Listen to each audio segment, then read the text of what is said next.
welcome to your next installment of Yoga with Amy. Woo! It's very, very lovely to have you here. I do apologise, I haven't done a video for a couple of weeks now, longer than I was wanting, because, you know, life gets in the way and blah, blah. But it's very lovely to be here, and I hope you'll enjoy this video because I've got a few things for you to try with a yoga strap. Ooh. So for those of you who are thinking, oh, I've never tried a strap before, or I don't really use those in class, or I've used them and or they're for people who are rubbish at yoga, I hear you say, that is not true. A strap can be really, really good if you are just wanting to get a little bit of something extra out of your postures, or you're wanting to progress and it just sort of gives you a little bit of feedback in the postures that you're in, but you will learn a lot more as we go through. So I have just asked my entire yoga class to purchase one of these, the yoga straps with the D-ring, because it allows you to thread the strap through and then it has like a little loop in it, which we'll try in a minute.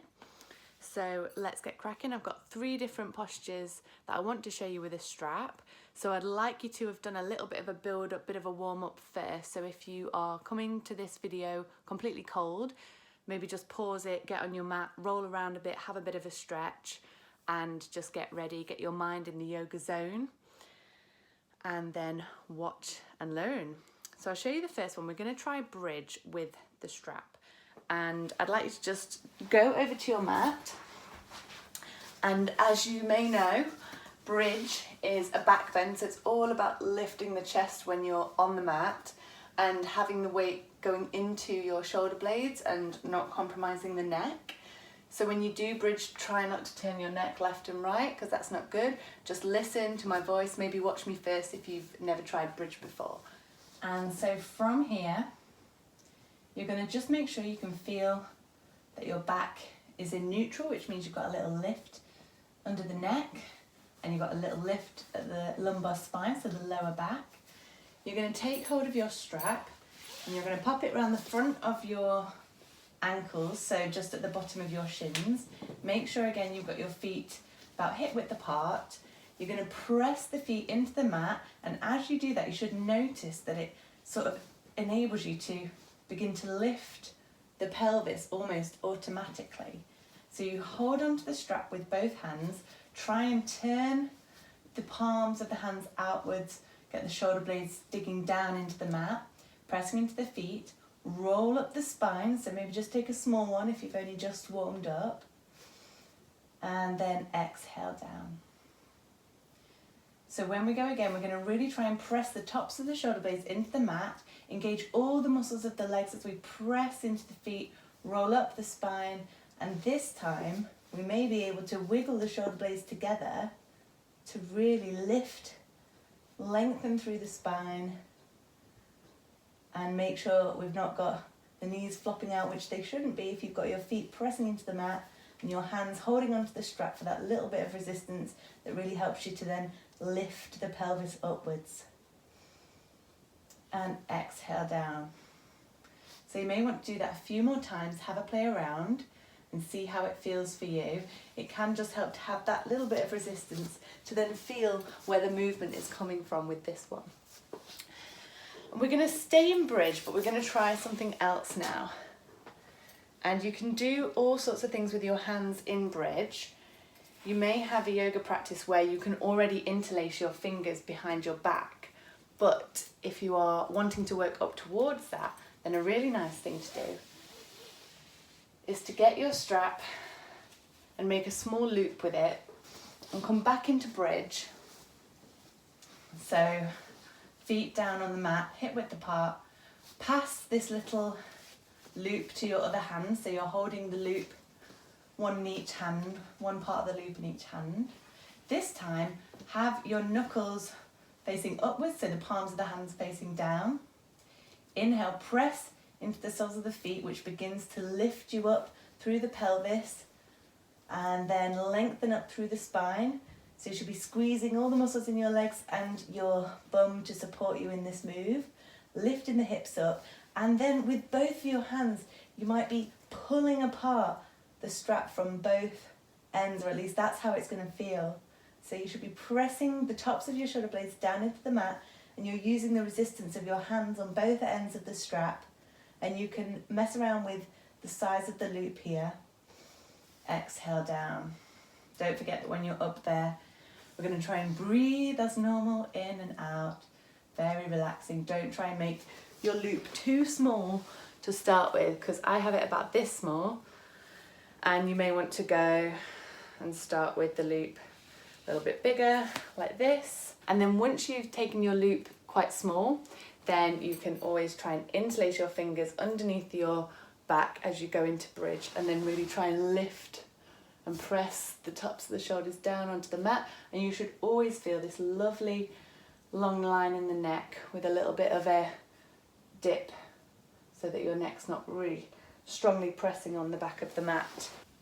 So the next move is going to require you to have your strap in roughly shoulder width apart kind of thing, and we're going to be having it here where our biceps are, and having it where our biceps are. So if we just sit up for a moment, whether that's on our heels or sitting up in cross-legged position, and if we just take our hands forward and press each bicep outwards, you can feel that resistance on the strap, and that's what we're going to play around with here. So we're going to do a little bit of down dog and chaturanga, but first I'm going to take you into one of my favourite poses, which is dead bug pose.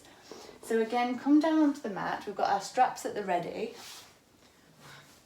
and from here you're going to take your hands into that same position again, so palms facing towards the sky. Press your fingers up towards the sky, and then just rotate your shoulder blades back down so they're nice and comfy on the mat, and feel that resistance with the strap. So you've got the biceps rotating outwards and you're really resisting the strap. It's already quite hard work here. Take one leg up, followed by the other. Press the heels towards the sky. Press the pelvis down. So you're really pressing down into the top of the pelvis. Inhale and exhale here. So this is really preparing us for our down dog. Exhale, take the legs down, and inhale, take the hands up, and that, when the strap meets your forehead, that is where your arms are going to be in your down dog, and that's the position that you're going to be in. So we need to really work the shoulders, lower them down the back, lift the armpits. Keeping your strap there, we're going to take to the mat. I'm going to start in tabletop position. And we can work ourselves really hard in tabletop. So we can have the knees underneath the hips and the hands underneath the shoulders. Again, press into the fingertips and then feel the resistance against the band. So you've got the biceps moving outwards, and you really feel the shoulders coming to attention here. Inhale. Exhale, tuck the toes under, and then we're going to lift until our foreheads come down towards the strap. So you're going to lift the hips up and back, keep the knees nice and bent in your down dog, and then press into the fingertips. Inhale, and see if you can feel the resistance on the strap, which will enable you to really, really work into the shoulders in your downward dog. So don't worry about what the legs are doing, just as long as you've got a nice long back by bringing the knees into a slightly bent position and then bringing the sit bones all the way up. Then we can focus on the arms, pressing into the fingertips and then resisting the band here. And that is how much work our shoulders should be doing in our downward dogs anyway. Inhale and exhale down. So we're pressing into the first finger and thumb, but then we're rotating the biceps outwards to resist the strap, which brings the shoulder blades down, and that is a beautiful down dog arm position. Now let's try going from down dog into chaturanga with the strap. And so doing chaturanga with the strap, which is the pose when you lower down, sort of like a press up, lowering down position, doing it with the strap, I find, just gives you that extra support to find the position of the arms and it supports your core in holding that, because obviously press ups and plank positions are a lot of work on the core. So if we can do it with the strap first, then we can start to work towards doing chaturanga without the strap, and it's just nice to get the feeling of doing chaturanga with the strap. So again, get the strap around your arms and we'll head over to the mat. So if you want, we can go from a down dog again. So from tabletop, we tuck the toes under, lift, practice our beautiful down dogs, engaging the shoulders, rotating the biceps outwards into the strap. Exhale, shift the body weight forwards into your plank position. So make sure again your shoulders are above your wrists. And then we're gonna come up onto the tippy toes and tip the weight forwards again, bend the elbows, keeping them in towards the body, and bring the body down until you're leaning on the strap.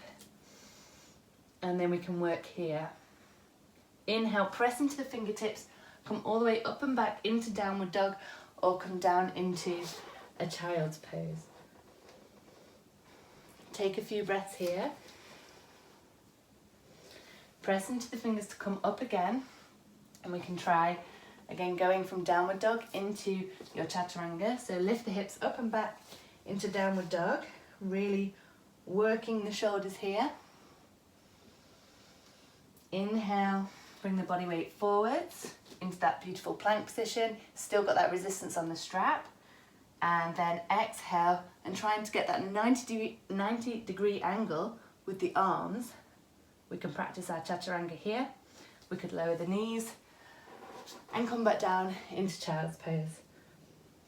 And so as you can see, that is hard work, but it's really, really good to practice our chaturangas in that way.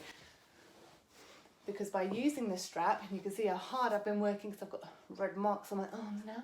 And so by using the straps in chaturanga, we're getting that 90 degree angle as we lift the body towards the hands. So it's really about supporting the body here in our 90 degree angled arms in chaturanga. And so that brings us on to our final position with our straps. We're going to try boat. Now my class know, if you're in my yoga class, you will know that we have been trying a few boats. We've been getting into our straps, climbing into our own little boats. And so what I'd like you to do first is make your strap as long as possible, the loop on your strap. So the end of the strap and the D-ring are together, and then we've got the rest of the strap here, so it's really, really nice and big. So you're going to bring the strap all the way up the body so it comes just underneath the armpits here. And we're going to come into our boat pose. So we're going to climb into our boats. I'm going to place one ball of the foot into the strap, bring the other ball of the foot up, and remember that boat is all about lifting the spine up. So you might want to place your hands on the floor, dig your sit bones into the mat, bring your feet up, lift the chest, open the chest, and then with all the support of the strap, we may want to take a hand or two off. We may need to readjust and work the strap a bit higher, press the feet in, wiggle the sit bones, and again, just make sure that we're really lifting right from the sit bones all the way up the spine. We're not rounding. And we can try to be nice and steady in our boat, or we might have a bit of a rocky boat, which is fine. And then what we can do after that, we release the strap down, maybe have a bit of a break, maybe lean over our legs just to counter that pose. And then we can see what it's like without the strap. So you can lift one foot up, lift the other foot, really try and lift and wiggle the sit bones down, wiggle the chest up, and then release the hands, and you'll notice that it's a lot of work going on in the belly, and especially if you've got maybe a sensitive lower back, you might just want to grab the backs of the legs here, or you can take one foot then the other and just work here. But it's a lot more difficult, I think, to do boat and to hold boat without having the support of the strap. If you find getting your legs into the strap too difficult, then I'd recommend that you make your strap a little bit shorter, place it again around the back of the body, and then this time where the legs back of the knees are, and then just tighten your strap. Maybe you can walk your knees in, really get the strap nice and tight here, and then again come back onto your sit bones, lift the legs up, and you've got that extra support of the strap here to hold your boat for ages, maybe. So it's about getting that balance on top of the sit bones, then it's about lifting up through the spine, not rounding here, but really opening up the chest, and then letting the arms go if that feels okay. You can even try a full boat pose here, which I can do with the support of the strap. So lifting the legs up, you can see my legs are shaking because it is hard work here. But you breathe, you use those core muscles, and then bring the feet back down, lower the strap down, and then you might just want to rest here over the top of your legs. And so obviously once you've done your yoga practice, it's really great to lie down, notice what's going on in the mind, what's going on in the body, how you feel. But I just thought I'd show you those 4 different ways to use a strap in your yoga practice to really get everything out of the practice and out of every single posture. And if you can think of some really cool ways to use a strap in yoga, or something that's really helped you, or anything that you've liked in this video, then please do comment. It'd be great to hear about it and we can share our ideas. Thank you everyone. Bye.